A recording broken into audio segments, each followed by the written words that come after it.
kita sudah hampir menyelesaikan semua dari 24 itu, dan kita berharap ini salah satu indikator. Cara teknis pelibatannya seperti apa? Per daerah kah? Atau memang hanya masyarakat yang sepertinya bakalan bersinggungan langsung nih sama perda yang sedang dibahas gitu? Melibatkan pemerintah daerah. Jadi perda itu ada dua macam. Perda atas dasar usulan dari pemerintah daerah. Kemudian juga ada perda berdasarkan inisiasi. Assalamualaikum warahmatullahi wabarakatuh. Waalaikumsalam warahmatullahi wabarakatuh. Ya, senang sekali Bapak Ulun Reni berhadir ikut mendampingi Bapak dalam podcast kali ini ya Pak ya, membahas mengenai program parlementaria DPRD Kabupaten Balangan bersama Bapak Tamrin. Bapak sehat? Alhamdulillah sehat. Alhamdulillah sehat. Ya, jadi Bapak program ini juga sekaligus untuk mengedukasi kepada masyarakat warga Kabupaten Balangan khususnya. Betul sekali. Dan apalagi sekarang dalam masa menuju ke pemilihan umum legislasi gitu ya Pak ya. Jadi diharapkan program ini juga sekaligus mengedukasi bukan hanya kepada masyarakat tetapi juga para calon-calon nantinya yang ingin masuk ke dalam lingkup DPRD Balangan untuk mengetahui lebih rinci seperti itu bagaimana tugas dan fungsinya sekali. Dan dari sekretariat DPRD Balangan ini kan memfasilitasi ya Pak. Betul, ya? Fungsinya.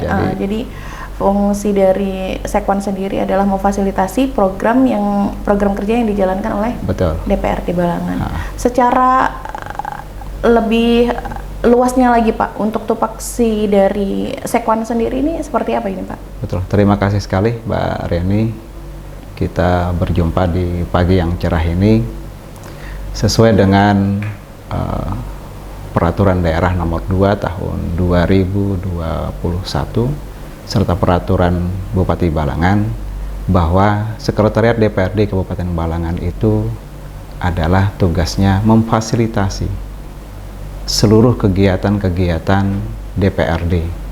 Dalam hal ini adalah DPRD di Kabupaten Balangan. Betul. Perlu kami informasikan kepada seluruh masyarakat bahwa pada saat ini kita ada 25 anggota DPRD Kabupaten Balangan di periode tahun 2019-2024.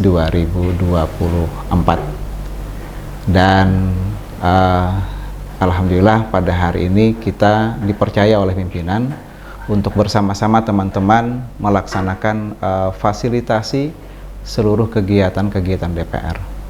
Nah, kegiatan-kegiatan DPR itu sesuai dengan tusinya atau tugas dan fungsinya, kewenangannya ada 3 Mbak Reni. 3 itu diantaranya, ketiga itu adalah yang pertama fungsinya fungsi legislasi. Betul. Yang kedua adalah fungsi dari budgeting, dan yang ketiga adalah fungsi dari pengawasan. Nah, jadi 3 fungsi itulah yang hari ini kami emban untuk kami fasilitasi seluruh kegiatan-kegiatan tersebut. Dari 3 fungsi ini kan mungkin sudah diketahui secara umum ya Pak ya, bahwa fungsi legislasi, budgeting atau anggaran, dan juga pengawasan. Tapi Ulun ingin pembahasan kita hari ini nih ke tugas yang paling berat nih Pak, menurut Ulun ya. Atau mungkin nanti menurut Bapak juga kayak gitu, untuk fungsi legislasi, di mana ini kaitannya secara luas sekali karena untuk penerapannya langsung menyentuh kepada masyarakat secara umum gitu. Dari fungsi legislasi sendiri Bapak untuk pembuatan undang-undang peraturan daerah sendiri memang menjadi kekuatan besar kayak gitu, ada di tangan para legislator nantinya. Betul. Dari Sekwan sendiri Pak, mengawali dalam menjalankan tugas legislasi ini seperti apa Pak? Baik, Mbak Arini, seperti yang kita ketahui bahwa secara tataran dalam peraturan perundang-undangan di negara kita, bangsa Indonesia, itu adalah paling tinggi adalah Undang-Undang Dasar. Kemudian ada di bawahnya lagi undang-undang yang ini diproduksi oleh DPR RI bersama dengan pemerintah. Kemudian nanti akan turun lagi ada Perpres, Ya, Perpu, kemudian ada lagi peraturan menteri, sampai nantinya dari peraturan menteri itulah maka semua daerah harus melakukan kegiatan legislasi berikutnya, yaitu membuat produk-produk peraturan daerah pada masing-masing kabupaten kota dan provinsi. Nah, inilah salah satu kegiatan atau fungsi dari DPRD itu untuk membuat peraturan daerah. Tentu dalam peraturan daerah itu kita melakukan kegiatannya tidak sendiri, Mbak Reni. Betul. Nggak bisa DPR saja melakukan, tetapi juga melibatkan seluruh stakeholder yang terkait. Apa stakeholder yang terkait itu? Diantaranya adalah yang pertama, melibatkan pemerintah daerah. Jadi perda itu ada dua macam. Perda atas dasar usulan dari pemerintah daerah, kemudian juga ada perda berdasarkan inisiatif dari DPRD Kabupaten Balangan. Ini kedua-duanya ini saling melengkapi. Jadi mana yang paling kita utamakan, yang mana kita paling prioritaskan, tentu ini masuk dalam Prolegda namanya. Kalau di pusat itu namanya Prolegnas. Jadi dalam setiap tahunnya itu akan dibuat rancangan untuk tahun depan. Betul. Nah, jadi kita perlu mengetahui bahwa alurnya itu seluruh rancangan peraturan daerah itu sudah harus ada pada tahun sebelumnya yang kita tetapkan menjadi rancangan peraturan daerah untuk dibahas pada tahun yang akan datang, masuk ke DPRD, kemudian pemerintah daerah melakukan konsenering lah dengan kita DPRD di Kabupaten Balangan, kemudian melalui lembaga Bapamperda di DPRD itu, maka dibuatlah sebuah kesepakatan rancangan perda apa saja yang akan kita bahas pada masa atau tahun yang akan datang. Iya Bapak, untuk usulan tadi untuk mengajukan menjadi raperda sendiri kan ada dua sumber ya Pak ya? Betul, betul. Dari usulan dari pemerintah daerah ataupun dari inisiatif dari anggota DPRD sendiri. Itu untuk materinya sendiri Pak, memang mengikuti acuan dari di atas atau menyesuaikan dengan kondisi daerah atau yang sesuai yang diperlukan gitu Pak? Baik Mbak Arini, memang dua ini kan sudah diatur secara peraturan dan ketentuan lah, di tatip kita juga seperti itu. Tentu kita akan melihat skala prioritas. Jadi undang-undang itu kan banyak nih keturunannya nanti ke tempat kita. Betul. Mana dulu yang kita perlukan atau sangat dibutuhkan hari ini di daerah kita. Nah, jadi perda apa saja dulu yang akan kita buat sehingga apabila memang undang-undang yang lebih di atas itu mengaturnya harus lebih cepat untuk diterapkan, maka kita juga seperti itu. Jadi sinergitas antara kita pemerintah daerah dengan pemerintah provinsi dan pemerintah pusat itu memang sangat berkaitan sekali lah. Jadi semuanya ini pasti akan ada benang merahnya. Kalau tahun ini sendiri Pak, yang sesuai dengan kebutuhan masyarakat Kabupaten Balangan nih. Betul. Ya. Kita ada 24 rancangan perda di tempat kita, dan kita sudah hampir tuntaskan itu semua di tahun dalam jangka waktu 1 tahun 2023. 2023. 24 raperda. Iya, karena kita tidak ingin lah ada saldo nanti. Betul. Atau tunggakan di tahun depan. Gitu. Karena bagaimanapun tahun depan masih ada lagi kan rancangan perda yang harus kita di akhir tahun ini kan biasanya penyusunannya Pak ya untuk yang bisa jalankan di 2024. Jadi akhirnya kita sudah hampir menyelesaikan semua dari 24 itu, dan kita berharap ini salah satu indikator keberhasilan legislasi di tempat kita lah. Kita cukup bangga lah dengan itu. Peraturan daerah yang langsung bersinggungan dengan masyarakat Pak, yang tahun banyak, ini Pak. yang baru banyak di ini kan Pak, salah satunya Pak Nanti itu kita bicarakan di lain waktu, tapi yang ingin kami sampaikan di sini adalah bahwa sesuai dengan tugas dan fungsi kami untuk melakukan fasilitasi ya, fasilitasi terhadap pembuatan legislasi itu, di tahun 2023 ini Set1 itu melakukan sebuah inovasi, yaitu adalah untuk menangkap atau meminta masukan dari semua pihak, maka kita lakukan yang namanya sosialisasi rancangan peraturan daerah. Sosialisasi rancangan peraturan daerah. Betul. Raperda itu sebelumnya bukannya memang dilepas kepada masyarakat dulu Pak, kepada publik dulu Pak? Oh enggak, jadi kan rancangan itu kan sudah kita terima dari pemerintah daerah, kemudian juga mungkin ada inisiasi dari DPRD, itu melalui sebuah naskah akademik ya, naskah akademik, tetapi kan kita tidak ingin juga masyarakat itu tidak memberikan masukan langsung, masyarakat kita sendiri di masing-masing wilayah kita lah di Kabupaten Balangan. Nah, tahun ini kita coba untuk lakukan inovasi, maka anggota DPRD itu turun ke masing-masing konstituennya untuk menyampaikan rancangan perda itu. Apalagi yang harus disempurnakan dari rancangan perda itu. Alhamdulillah banyak masukan dari masyarakat bahwa rancangan perda ini harus ditambah A, B, dan C, atau ada yang dikoreksi oleh mereka. Oh, jadi masyarakat dilibatkan langsung gitu ya Pak ya? Suaranya langsung secara didengar. Betul. Dan disinilah peran kami di Sekretariat DPRD, kami mendampingi teman-teman anggota DPRD, kemudian mereka melakukan sosialisasi, kami mendampingi itu, yaitu adalah melakukan pencatatan atau semacam notolen lah. Betul. Notolen dalam pertemuan itu apa yang diinginkan oleh masyarakat. Ternyata kita sangat bersyukur masyarakat Balangan banyak sekali memberikan masukan, koreksi terhadap hal itu, dan ini sangat berguna untuk menyempurnakan rancangan peraturan daerah tersebut.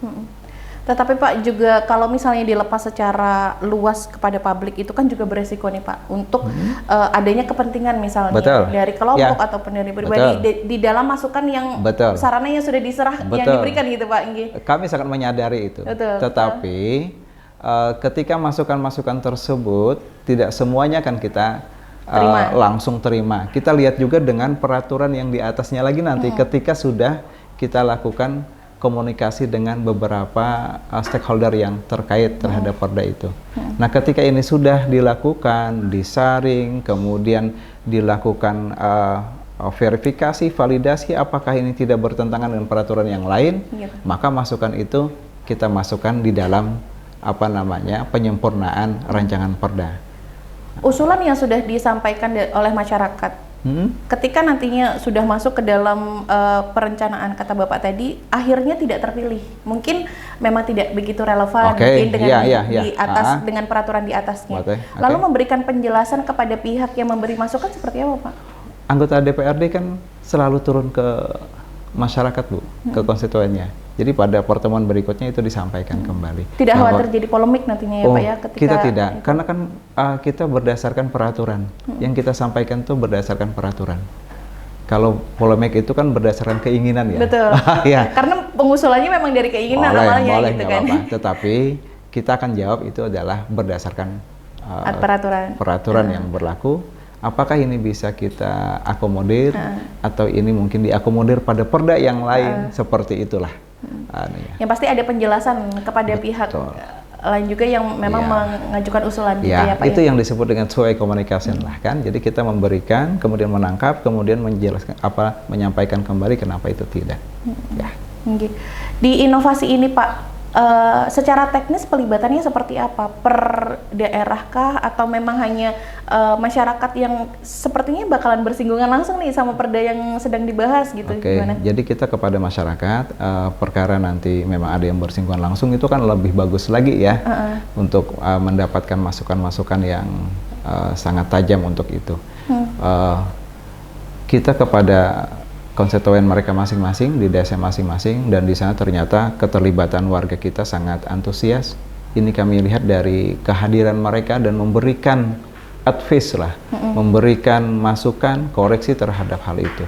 Ini kami rasakan sekali dan alhamdulillah kegiatan ini bisa kita jalankan di tahun ini, dan inovasi ini terus akan kita lakukan pada tahun-tahun berikutnya karena kita banyak sekali terbantu oleh masukan-masukan dari warga, kemudian teman-teman yang mungkin saja hari ini tidak terlibat langsung dalam FGD, Iya, betul. tetapi mereka bisa terlibat di masyarakat lah di dalam pertemuan itu.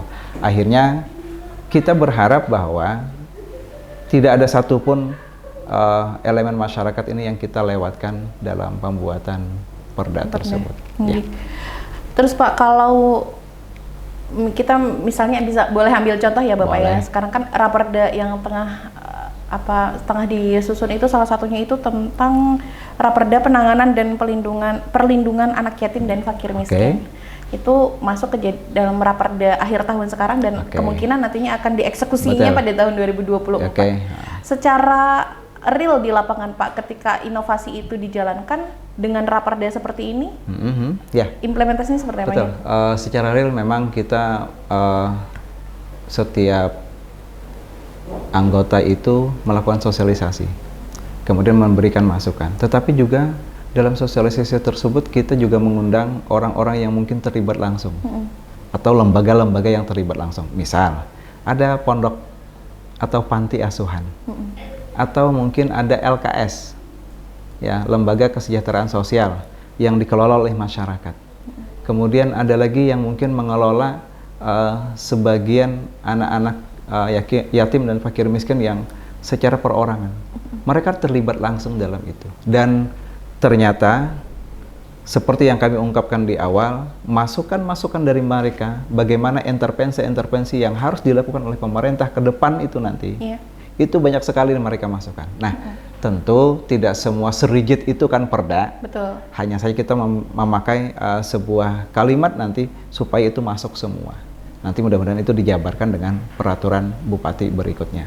Sehingga hari ini apa yang kita rasakan dalam fasilitasi pembuatan perda tersebut, kita sangat dibantulah oleh masukan-masukan yang konstruksif dari seluruh masyarakat Kabupaten Balangan. Kalau berbicara tentang waktunya Pak, tengah waktunya kan ada juga nih yang kata Bapak nggak boleh nunggak gitu, nggak boleh nunggak sampai ke tahun berikutnya. Tetapi ada saja ya Pak, mungkin ya terkendalanya biasanya tentang seperti apa Pak? Kendala-kendala itu bisa saja kita bahwa karena peraturan undang-undang itu kan juga sangat dinamis ya, sehingga akhirnya ketika kita pengen memfinalisasi undang-undang di atas pengennya berubah. Oh gitu. Jadi hal-hal seperti itu kita harus menyesuaikan. Jangan sampai yang di daerah disahkan ternyata yang di atas berubah diganti, lagi. gitu ya Pak ya. Jadi istilah kami kita harus ngintip juga lah kepada teman-teman DPR RI apa yang hari ini sedang dibahas, kemungkinan ada perubahan yang sangat mendasar atau tidak, maka kita akan tunggu seperti itu. Nah, hal-hal teknis seperti itu kita tidak bisa memungkiri ada terjadilah. Tapi yang jelas ada sebuah itikat yang baik bahwa pemerintah daerah kita bersama-sama dengan DPR untuk bisa memproduksi legislasi itu supaya menjadi pedoman, menjadi arah dan tujuan dalam pembangunan ini.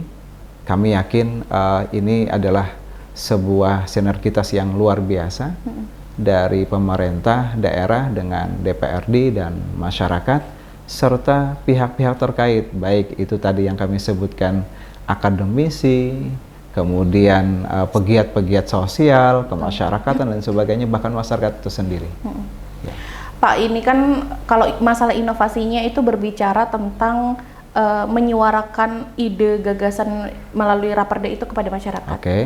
Yang dibawa sendiri Pak, yang dibawa anggota ini Pak, untuk disosialisasikan kepada masyarakat. Mereka kan harus punya bahan nih, harus memiliki keyakinan bahwa perda ini perlu seperti itu dan membantu gitu ya Pak. Betul sekali. Mereka dapat dari mana ini Pak? Tentu Sekretariat DPRD telah mempersiapkan bahan yang akan mereka bicarakan, sehingga kami sudah membuat katakanlah bahan berupa PPT, kemudian bahan kepada mereka bahwa ini memang betul-betul harus kita buatlah perda tersebut. Jadi dasar hukumnya sudah kami sampaikan, kemudian mereka juga menyampaikan maksud dan tujuan itu, kenapa maka harus ini ada dan ada, itu sudah kita jawab. Jadi itu sudah ada dalam naskah akademik, Bu. Jangan sampai kita berpolemik hanya sampai di sana. Tapi yang jelas hari ini fasilitasi kami dengan anggota DPRD mudah-mudahan selangkah demi selangkah akan bisa meringankan atau katakanlah membantulah anggota DPRD untuk bisa melaksanakan tugas-tugas mereka secara baik, dan insya Allah ini nanti akan berdampak terhadap kehidupan berbangsa dan bernegara, khususnya kehidupan kita di Kabupaten Balangan. Ya, dari inovasi ini ulun memahami sih, karena memang untuk fungsi legislasi ini diproses itu agak senyap gitu ya Pak. Selama ini mungkin ya. Makanya dengan inovasi ini walaupun masih dalam proses sudah digaungkan kepada masyarakat. Betul. Ini inovasi yang luar biasa sekali menurut ulun. Masyarakat langsung dilibatkan. Dari 3 fungsi legislasi, budgeting dan juga pengawasan. Fungsi legislasi punya peran yang luar biasa luasnya. Walaupun secara pergerakan fisik tidak terlihat gitu. Betul, ya Pak ya.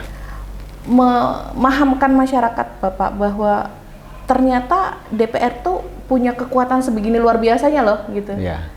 Dan di masyarakat mungkin masih belum bisa terlihat gitu secara langsung ya. Kembali lagi karena memang bukan berupa fisik gitu Pak. Memahamkan itu Pak kepada masyarakat atau kepada calon-calon nantinya generasi muda ketika ingin terjun masuk ke dunia politik, menduduki kursi legislasi sendiri. Sepenting apa sih Pak sebenarnya fungsi legislasi ini? Seperti yang hari ini kita lihat, kegiatan yang hari ini kita lakukan itu adalah bagian dari keinginan kita, Sekretariat DPRD Kabupaten Balangan beserta teman-teman anggota DPRD untuk menyampaikan pesan atau message bahwa fungsi legislasi ini sangat penting bagi kita. Karena bagaimanapun kita ingin melakukan kegiatan pemerintahan, pembangunan, dan kemasyarakatan tanpa ada apa istilahnya kitab sucinya lah, tanpa ada panduannya, tanpa ada pedomannya, kita nanti mungkin tidak maksimal, tidak optimal untuk mencapai tersebut.